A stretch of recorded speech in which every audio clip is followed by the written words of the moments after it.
顾老师，求求你，我怀疑他在外面有人了。哭什么哭？不就是没买那个破包，家里10几个还不够你臭美的？李先生，这是您的婚姻病理诊断报告，用专业术语描述，您目前处于典型的情感分离期，伴随财产转移倾向，说人话就是出轨加转移资产。你胡说八道什么？过去6个月，4个账户向王姓女士转账372万，心理学叫病理性说谎，法律上叫恶意转移夫妻共同财产。李先生，咱们聊聊赔偿方案。门口有法务等着，您可以选择体面的坐下，或者去警局里开口。老婆，我错了，我真的知道错了。我叫顾之薇，云海市清醒情感机构首席顾问。我这辈子就信一条，没有婚前协议，绝不结婚。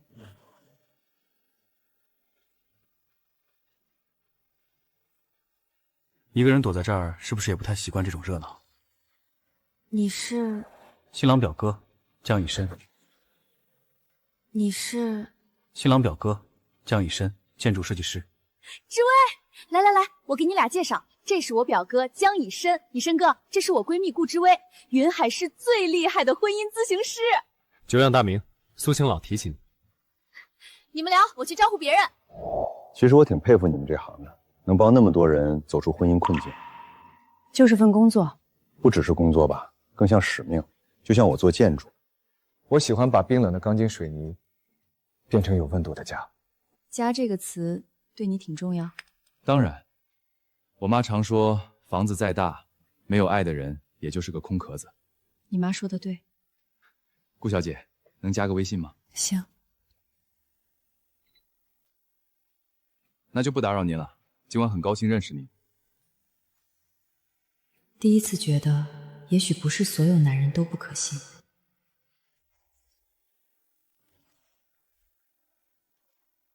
希望今晚没打扰到您，您的专业很酷，但您笑起来的样子更好看。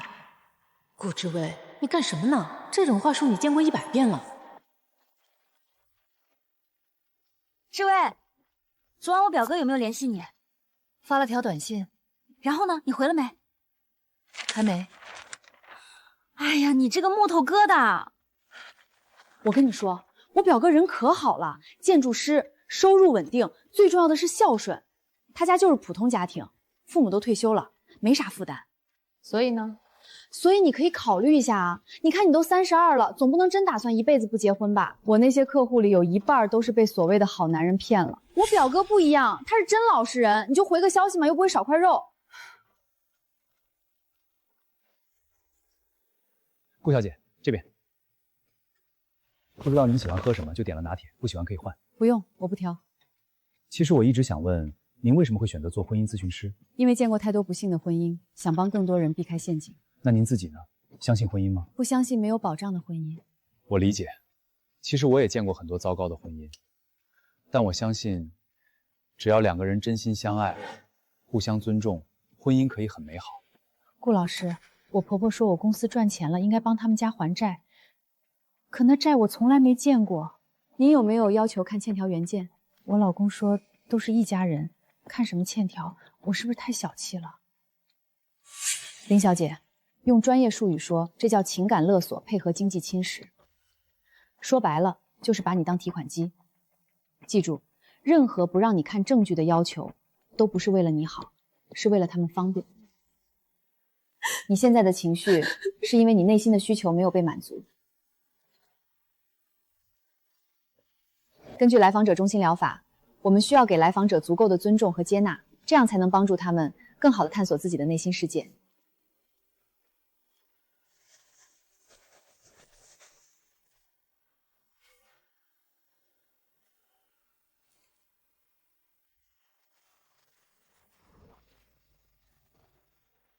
就知道你会加班，给你带来了热咖啡。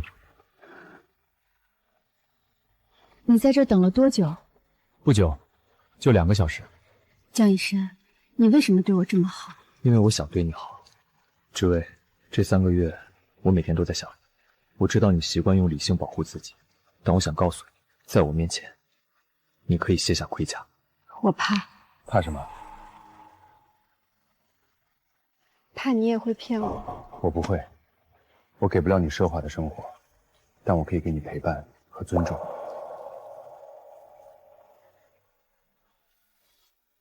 志威，我观察了你3个月，我知道你很强大，但再强大的人也需要一个可以放心依靠的港湾。我不想改变你，只想守护你，做我的女朋友好吗？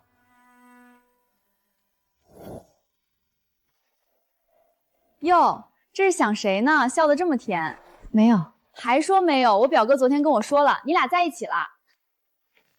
志威，我真替你高兴，我表哥人真的很好，你要幸福啊。但愿吧。什么叫但愿？你就是想太多。好好谈恋爱，别老用你那套职业病分析人家。志伟，这是我们未来家的模型。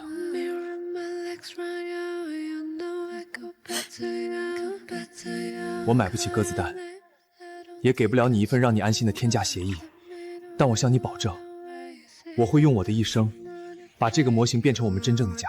可是，婚前协议，我没办法签下几百页的协议来证明我爱你，但我敢签一份只有1句话的协议：江以申此生只爱顾之薇一人。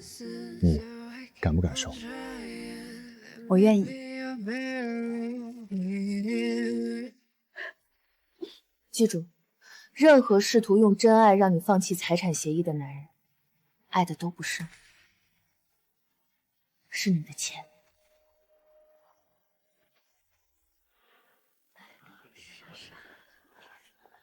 你愿意嫁给你身边的男人吗？我愿意。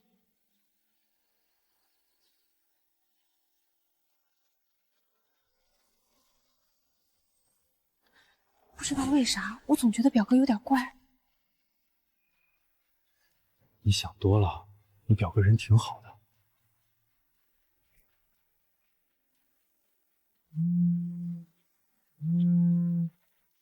成了，她嫁给我了。对，没签协议，您放心，后面的事儿都按咱们说好的办。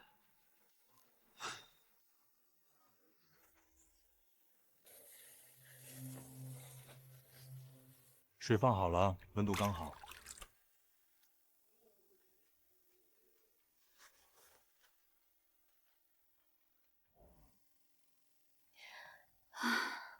我以前从不信婚姻，现在才知道，原来被人爱着是这种感觉。傻瓜，以后我会一直这样爱你。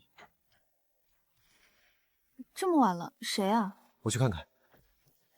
儿子，妈想你了，妈在家天天看你照片，饭都吃不下呀。儿子，妈可想死你了。薇薇啊，我来住几天，照顾我儿子，你不介意吧？志伟，就住几天，她是我妈。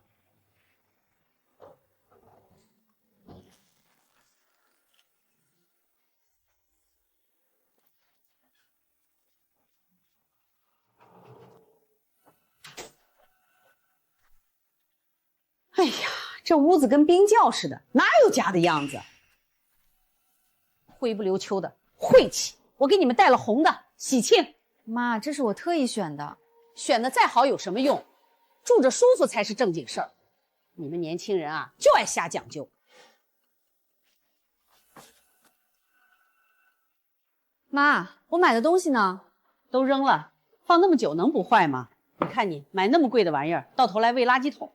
那是昨天刚买的，昨天的也不新鲜，哪有我从老家带的土鸡蛋实在？那才叫好东西。薇薇啊，过日子得精打细算，不能跟倒水似的花钱。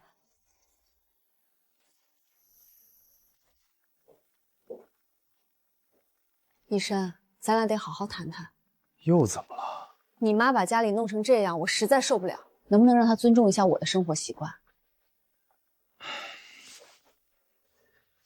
志威，他就是想让家里有点人气儿，你别那么较真行不行？这是咱俩的家，不是他的。薇薇，累了吧？快吃点水果。妈知道你工作辛苦，所以来帮你收拾收拾。妈，我真不需要。哎呀，我这是好心当成驴肝肺了。儿子，你看你媳妇儿真是嫌弃我这个老婆子了。志威，我妈也是一片好心，你就体谅体谅老人家，别什么事都往心里去。儿子，这画挂着闹心，换了吧。我给你们绣了十字绣，家和万事兴，多好听。医生，那是我花了3个月工资买的。不就这幅画吗？换个地方挂也一样。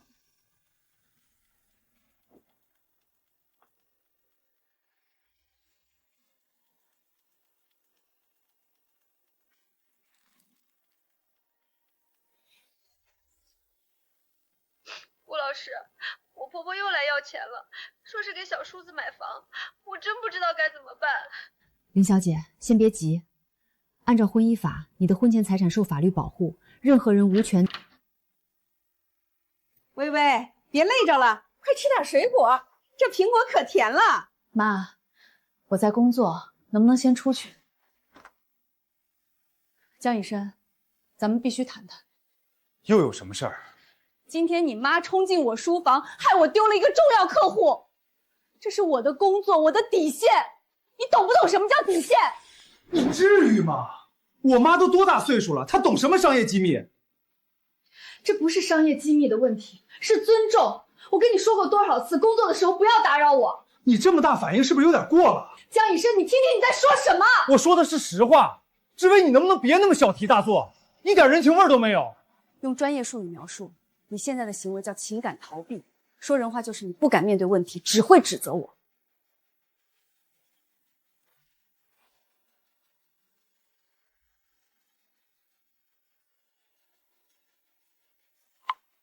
儿子，你看他那个样子，分明是嫌弃我这个农村老太婆。我这么大远来照顾你们，他倒好，把我当外人，我这是造了什么孽呀？微微呀，多吃点，你看你瘦的。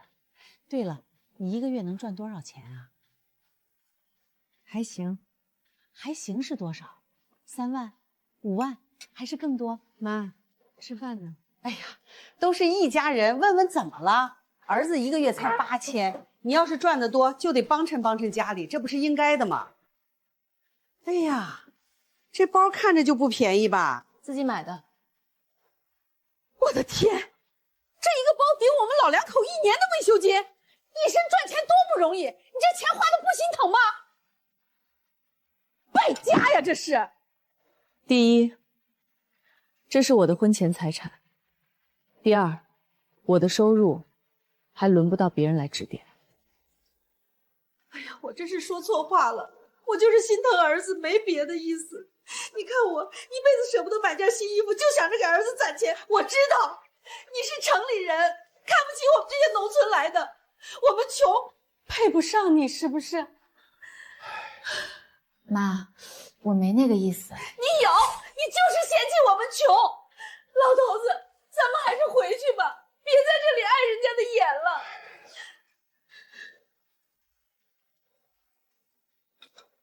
哎呀，我这个儿媳妇啊，一个包就要好几万，我跟她说省着点，她倒好，说我管得宽。你们说说，这是当儿媳妇该有的样子吗？现在的年轻人啊，就是不懂事儿，可不是吗？我们那个年代哪舍得这么糟践钱，都是一家人，他赚得多，帮衬一下公婆怎么了？就是那个穿得人五人六的，媚里不孝顺。哎呀，微微，你回来了，快回家，妈给你炖了汤。以申，咱们需要好好谈谈。什么事儿？爸妈在这里住的不方便，我已经在附近给他们订好了最好的酒店，所有费用我全包。我们住儿子家怎么就不舒服了？你这分明就是嫌弃我们了。哎呀，我这心口疼。老头子，你怎么了？你可别吓我啊！爸，你别吓我。都是你要赶我们走，把你爸气成这样，你这是要我们老两口的命啊！你满意了？非要把我爸气出个好歹，你才甘心是不是？顾志威，你的心是石头做的吗？只是想……你别说了！儿子，快叫救护车！你爸这是老毛病犯了，都怪我不该来给你们添麻烦。老头子今天演得不错，看他以后还敢不敢作妖。那是，我这演技骗个小丫头片子还不容易。明天你继续装病，让他知道厉害。来，都多吃点。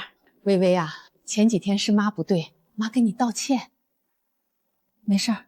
哎呀，都是一家人，哪有隔夜仇？妈知道你孝顺，所以今天有件事儿想跟你商量商量。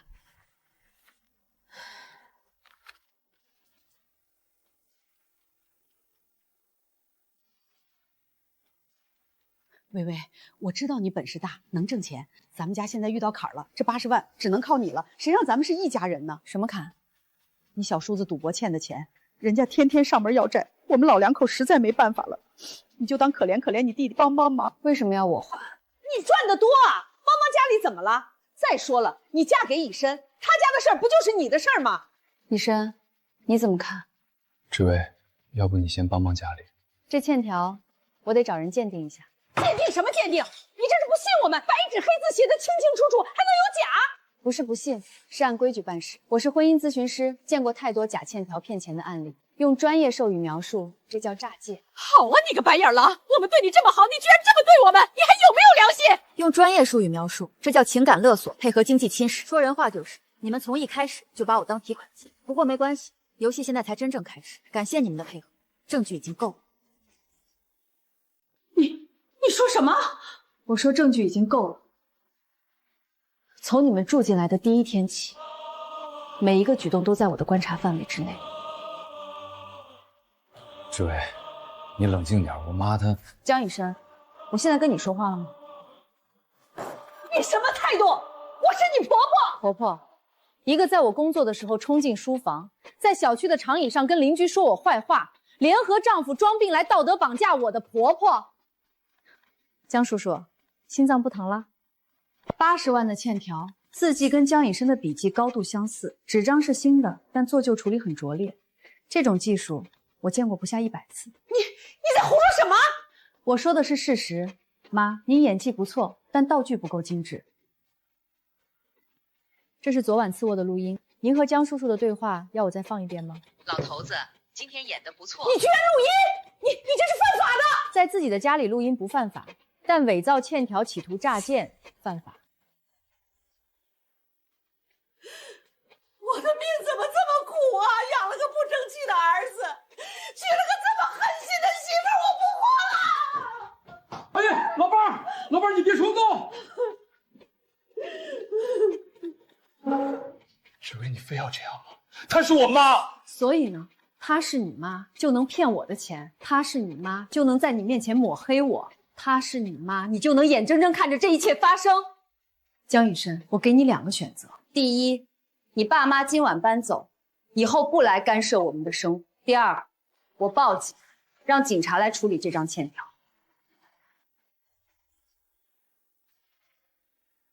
你知道刚才我妈走的时候怎么说的吗？她说她白养了我这个儿子。那你怎么回答的？我能怎么回答？你手里有录音，我能说什么？所以你觉得是我逼你？难道不是吗？你从一开始就在布局，录音、观察、收集证据。顾志伟，你是不是从来没信任过我？江以琛，你问我信任？这3个多月，我每天都在跟自己打架。我的理智告诉我，太快了，太顺了，太完美了。但你的温柔，你的体贴，你说的话，我选择了相信你。我甚至想过要放弃婚前协议，你知道吗？那你为什么还要录音？因为我是婚姻咨询师，我见过100个案例，有99个都是被甜言蜜语骗了之后才后悔。我的本能告诉我必须保护自己，但我没想到我的本能是对的。我真的不知道我妈会这样。不知道，江以琛，你爸装病的时候你在场，你妈要80万的时候你说了什么？你说芝薇，要不你先帮帮家里，你没有站在我这边，一次都没有。我能怎么办？他们是我爸妈，我从小就被这样养大，我不能反抗。所以你选择让我牺牲。江以琛，我给你一个机会，从明天开始，我们去见我公司的法务，签一份财产协议。你还是不信我？不是不信，是规矩。我真没想到我姑父是这种人。你不是没想到，你是不愿意想。志薇，你别这么说，我跟以琛哥从小一起长大，他真的是个老实人。他可能只是苏晴，一个30岁的男人还太听爸妈的话，这不是优点，是问题。那你还打算跟他过吗？不知道，但我知道一件事，我必须把所有事情摊在台面上，不能再有任何模糊地带。你是说财产协议不仅仅是财产，是规则、边界、底线。如果他连这些都做不到，那这段婚姻没有继续的必要。顾老师，我听了您的话，回家跟老公摊牌了，结果呢？他气疯了，说要跟我离婚。他爸妈也来了，说我挑拨他们夫妻关系。顾老师，我是不是做错了？林小姐，你老公的工资卡在谁手里？他妈手里。房产证上写谁的名字？他爸妈的。你每个月的钱都花在哪里？还他家的债。林小姐，你不是做错了，你是做对了。但做对的事儿往往是最难的。那我该怎么办？第一条，从现在开始，你的钱只能进你自己的账户。第二条，找律师。第三条，想清楚，这个男人值不值得你继续搭上余生？志伟，你睡了吗？没有。我跟妈说了，以后不来住了。嗯。那协议的事儿能不能再商量商量？商量什么？我觉得签协议太伤感情了，好像你从一开始就防着我。江以申，你爸妈已经证明了，我的防备不是多余的。协议我让法务准备好了，明天下午3点去签字。顾志伟，你这样做，我们还能是夫妻吗？江以申，不做这件事儿，我们才真的不能是夫妻。顾女士、江先生，协议我已经拟好了，核心条款有3条。第一，婚前财产各自独立，婚后收入按比例分配。第二，共同债务必须双方签字确认，否则由单方承担。第三，若因一方的原生家庭问题导致婚姻破裂，过错方需要承担相应责任。第3条是什么意思啊？意思是，如果因为您父母的行为，比如未经同意干涉家庭事务、索取不合理财物，导致婚姻无法继续，您需要承担相应的法律后果。这不公平，我不能控制我父母的行为，但你可以控制你的反应。江以申，我从来不要求你跟你父母断绝关系，我只要求一件事儿：当他们的行为越界的时候，你要站出来说不。前面3次你没有，1次都没有。江先生，这份协议的核心是边界和责任。如果您觉得无法接受，可以不签。不签。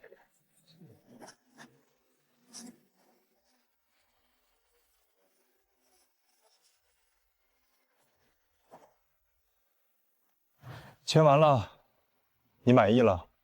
这不是满意不满意的问题，那是什么？是安全感。顾志威，你知道吗？我今天坐那里签字的时候，突然想到一个问题。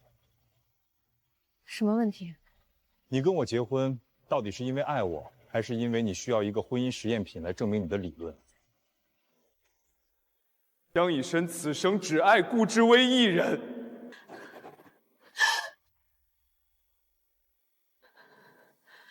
他说的对吗？我是不是从始至终都在用职业习惯对待这段婚姻？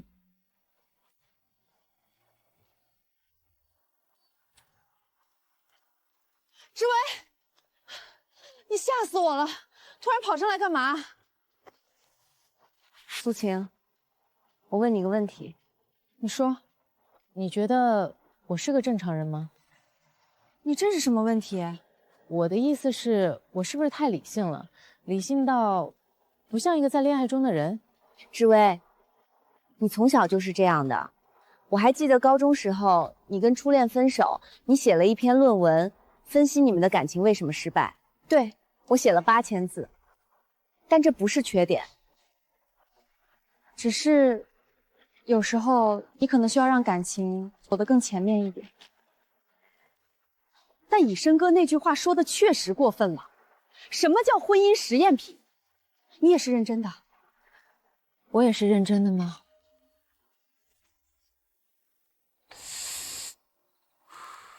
什么时候学会抽烟的？刚才。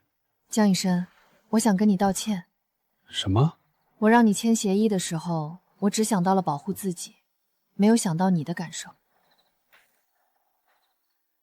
所以你现在想到了？我想到了。志伟，我也想跟你说件事。你说。从小到大，我妈说东，我不敢往西。跟你结婚，是我这辈子唯一一次反抗她。我以为结了婚，我就能变成不一样的人。当我发现，我还是那个懦弱的儿子，你不是懦弱，你只是需要时间，我们一起改。你来干什么？妈，我来跟您谈谈。哼，谈什么？又来录我们的音？不用录音，今天的话您可以随便说，我都没有恶意。妈，我知道您不容易，把以身养大，供他读书，您付出了很多，你知道就好。但是妈，以身现在有他自己的家庭了，他可以孝顺您，但不能牺牲他的婚姻来孝顺您。你这是要挑拨我们母子关系？不是挑拨，是说事实。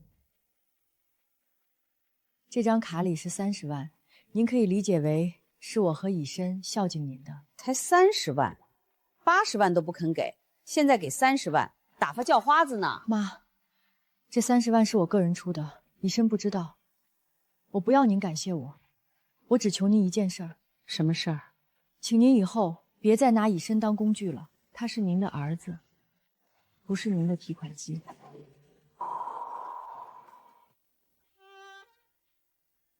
老头子，他说的对，我就是把儿子当工具了。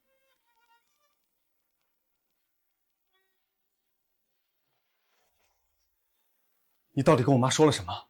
她刚才打电话给我，一直在哭。我说了实话。什么实话？我说她不应该把你当工具。你怎么能这么说她？因为这是事实。江以身，你妈爱你，但她的爱有毒。她让你觉得不听她的话就是不孝，不顺从她的意愿就是背叛。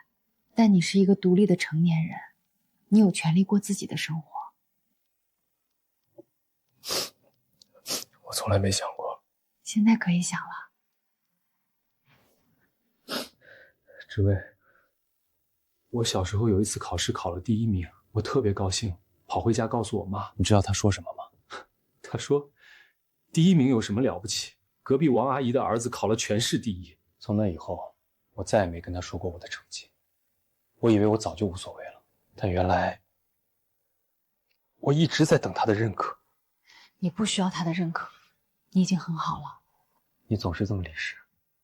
这不是理智，这是实话。第一次觉得这个女人不是冷血，而是太温暖了，温暖到怕被烫伤。志伟，你当初为什么会选择做婚姻咨询师？因为我爸，我13岁那年，我爸出轨了，我妈带着我去抓奸，在酒店大堂里哭得像个疯子。从那天起，我发誓，我永远不会让任何男人骗我。所以我学了心理学，学了婚育法，学了怎么识别谎言，怎么保护自己。我以为只要足够理性，就不会受伤。但我没想到，理性的代价是我不敢真正的爱。从现在开始，你可以学着去爱了。我陪你。顾老师，我老公说他愿意改，他把所有财产都转到了我名下，他说这是诚意的证明。李女士，财产转移说明不了什么，关键是他为什么愿意转移。什么意思？有些人转移财产是为了弥补过错，有些人转移财产是因为他已经把钱转移到别的地方了，留在明面上本来就不值钱。我建议您查一下他有没有海外账户。我从来没想过。没关系，现在想也不晚。今天辛苦了，喝汤。谢谢。志伟，你有没有想过换个工作？为什么？你每天接触的都是婚姻里的阴暗面，我怕你越来越不相信爱。正是因为每天接触阴暗面，我才更知道好的婚姻有多珍贵。就像你盖房子，见过那么多危房，你才知道怎么建一栋安全的家。你的比喻还挺贴切。给你看个东西，这是我设计的我们真正的家的样子，不是模型，是真正的施工图。你什么时候画的？跟你结婚那天晚上就开始画了，画了6个月。你不喜欢？喜欢，太喜欢了。那就好，我们明年动工。好。病人情况稳定了，但需要住院观察几天。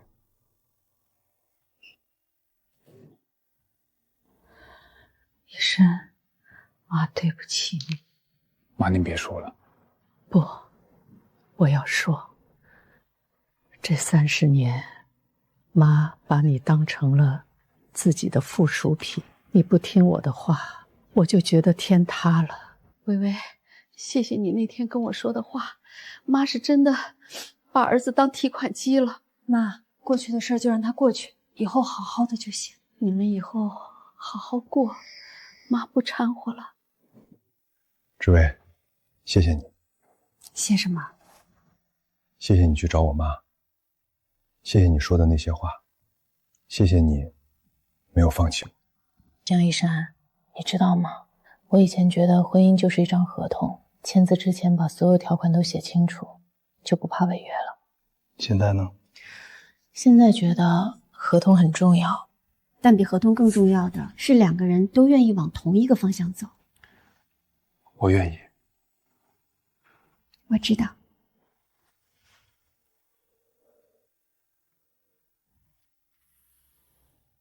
以前的我会把这个档案留一辈子，但现在我想试试真正的信任一个人。终于要搬新家了，志威，让我看看设计图。天哪，好漂亮！医生哥，你也太厉害了吧！那是我的专业。这客厅的采光设计绝了。是啊，我跟设计师沟通了很久，就是为了让客厅的采光最大化。志伟，搬了新家以后，你有什么打算？继续做我的工作。不打算换个环境？不打算。婚姻咨询师就是我的使命，帮更多人看清真相，保护自己，获得幸福，这是我存在的意义。那我呢？你是我的家。顾志威，我好像越来越爱你了。看什么呢？没什么。新家的第一顿饭，干杯！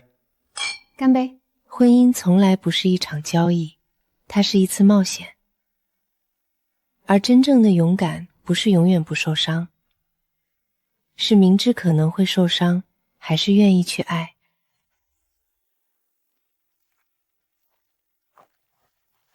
志伟，你妈明天要来。什么？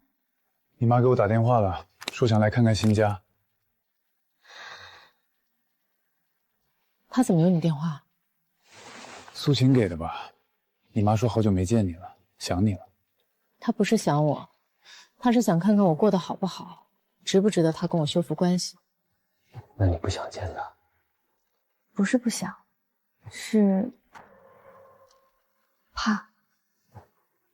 怕什么？我妈在我13岁那年跟我爸离婚后就去了国外，10几年了。她给我打过电话的次数2只手数得过来。她连我大学毕业典礼都没来。现在突然说要来看我，你不觉得很奇怪吗？也许她是真的想你了。江以申，你太天真了。我见过太多这种案例了，多年不联系的父母突然出现，80%都是为了钱。她是你妈，血缘关系不代表一切。志威，我错了。你妈打电话给我说想见你，我就把以申哥的电话给他了。苏晴，你不觉得你应该先问问我吗？我以为你们毕竟是母女。母女，她在我最需要她的时候走了，现在回来，你觉得是因为什么？你是说她是为了钱？我不知道，但我知道，一个人如果没有在你最困难的时候出现，那他后来的出现，大概率不是为了你。那你打算怎么办？见，单按我的规矩来。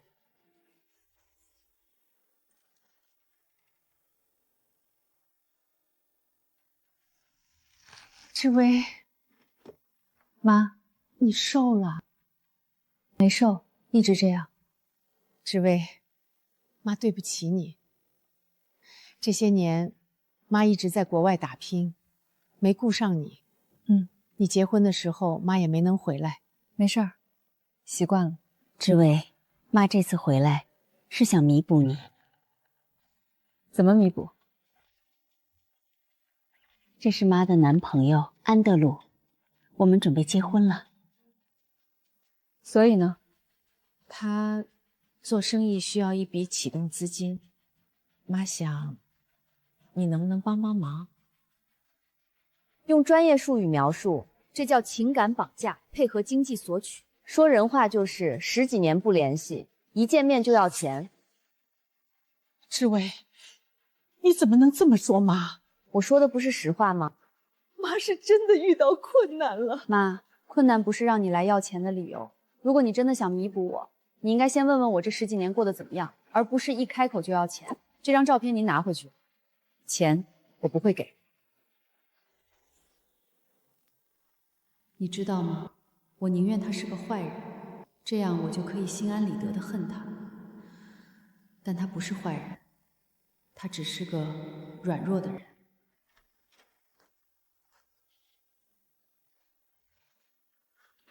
志伟，怎么了？没事儿，就是见了我妈。他说什么了？要钱。多少？没说具体数字，但意思就是她的外国男朋友做生意需要启动资金。我没给。你难过吗？我不难过他开口要钱，我难过的是他连假装关心我一下都懒得假装。志伟，你不是一个人，你有我。我知道。以后你妈再来，我帮你挡。你不怕得罪你岳母？你妈都不怕得罪你，我怕什么？顾老师，我想好了，我要离婚。确定？确定。您说的对，他不值得我搭上余生。这是我合作的离婚律师，很专业，费用方面可以走法律援助渠道。顾老师，谢谢您。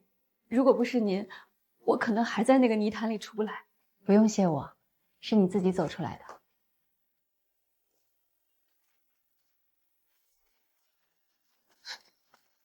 志威，妈，我说过了，钱我不会给。不是钱的事儿，妈想跟你说，对不起。你昨天走了以后，妈想了一晚上。你说的对，妈就是太自私了。妈不要你的钱，妈就是想跟你好好的。你13岁那年，妈走的时候，你是不是特别恨妈？不恨，就是不理解。妈也不理解自己。那时候你爸出轨，妈觉得天塌了，只想逃得远远的。那你为什么不带我？妈那时候连自己都照顾不好，怎么照顾你？妈是怕你跟着我受苦。妈，我不怪你了。微微，妈以后会努力做个好妈妈。好。亲家母，听说你刚从国外回来？是，在外面10几年了，该回来了。微微这孩子挺好的，你把她教得不错。我没怎么教她，是她自己争气。说实话，我之前做的不对，我跟微微闹过矛盾，以身也怪我。后来我生病住院，想通了。微微，妈以前做的不对，以后妈不掺和你们的事儿了。妈，过去了。亲家母，以后咱们常来往。孩子们过得好，咱们就放心了。好。今天这顿饭吃的太不容易了。是啊，2个婆婆坐一起，居然没打起来。你妈跟你婆婆聊得还挺好。可能是因为她们都是当妈的，都知道自己做的不够好。志伟，你有没有觉得生活好像在变好？好像在变好。今天2个妈妈一起吃了顿饭，没有吵架。今天江雨生给我画了一张新家的后院设计图，说以后要种满花。林雨欣打电话给我，说她离婚官司赢了。以前的我只会记录风险、漏洞、证据，现在我想记录那些让我觉得活着真好的瞬间。顾老师，我老公要跟我离婚，他说他外面有人了，要跟那个女人过。王女士，您想要什么？我想要公平。我跟了他30年，他把所有财产都转移了，我什么都没落下。这是财产追踪指南，您按上面的步骤做，能查到至少80%的隐匿财产。真的能查到？能，前提是您必须下定决心，不再心软。我决定了。今天这个客户很难搞。不是难搞，是心酸。跟了30年的男人，说不要就不要了，还把财产全转移了，1分钱都不留给他。那你帮他查到了吗？查到了，至少300万。这么多啊！男人出轨的时候，良心和智商一起下线，转移财产的手段都特别拙劣。志威，你不会有一天也这样对我吧？你是指查我财产的部分，还是出轨的部分？都别。那你就好好的，别给我机会。顾老师，我赢了！恭喜你。他说要上诉，但律师说胜算不大。我终于自由了。接下来有什么打算？先把工作做好，然后慢慢来，不着急结婚的事儿了。这就对了，一个人也可以过得很好。婚姻不是必需品，幸福才是。谢谢您，顾老师。志威，你最近变了好多。哪里变了？以前你总是冷冰冰的，说话像在做咨询，现在你会有表情了。我以前有那么可怕吗？不是可怕，是太理性了，理性到让人觉得你不像个活人。可能是因为我现在开始学着信任了。信任谁？你生哥，信任生活。顾志威，你终于活过来了。你在干嘛？种花。你说你喜欢玫瑰，我买了10几种。你什么时候买的？上周。一直没告诉你，想给你个惊喜。医生。谢谢你。你今天说了好多次谢谢了。因为我想说。顾志威，你变了。变好了还是变坏了？变更像个人了。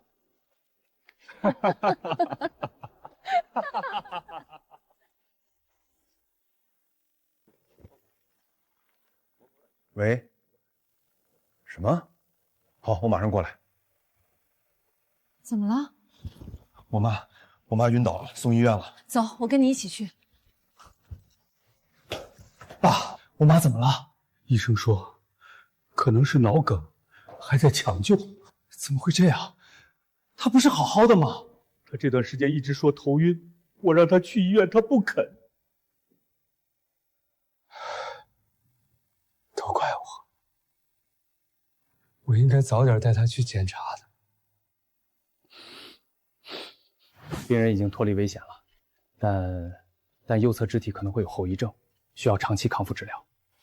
没事的，会好起来的。志威，我好怕。怕什么？怕我妈就这么没了，我还来不及好好孝顺她。她还在，你还有机会。阿姨，再试一次，抓住这个球。我抓不住。妈，不急，慢慢来。薇薇，妈以前对不起你。妈，不说这些了，您现在最重要的是把身体养好。好，妈听你的。医生说，妈至少要康复半年。那就半年。这半年可能要花很多钱。你在担心什么？我怕你会觉得负担太重。江医生，你听好了，你妈是我婆婆，她病了我不会不管，钱的事儿我们一起扛。志伟，以前你说过一句话，你还记得吗？什么话？你说再强大的人也需要一个可以放心依靠的港湾。现在我想做你的港湾。薇薇，你跟医生一定要好好的。我们会好好的。妈以前做了很多错事，妈想把小叔子的债让你们还，还装病吓唬你。妈，过去的事儿不提了。不，妈要说，妈这辈子最大的福气就是以身娶了你。你是个好孩子，是妈以前眼瞎。妈，您活着就是最大的福气。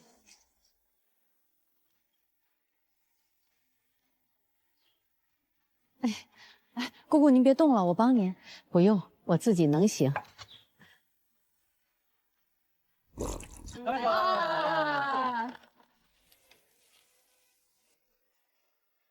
微微，这院子真好看，你身种的。顾老师，我找到新工作了，恭喜你，谢谢您。如果不是您，我可能还在那个泥潭里。我说过，是你自己走出来的。志薇，你最近是不是胖了？有吗？你是不是有了？你胡说什么？志伟，真的吗？没有，我前几天刚体检过。没事儿，我们慢慢来。哎呀，你们俩别急，早晚的事儿。现在觉得婚姻是一起种花，每天都浇水、施肥、除虫，不一定每天都能看到花开，但只要坚持，总有一天会满院芬芳。顾志威，你什么时候变得这么会说话了？跟你学的。今天后院的玫瑰花开了，以琛说明年要种更多。我妈和我婆婆坐在同一张桌子上吃饭，没有吵架。林雨欣找到了新工作，苏晴说要给我介绍客户。我叫顾之薇，云海市清醒情感机构首席顾问。我现在依然相信一件事，没有婚前协议，绝不结婚。但比协议更重要的是你选的那个人。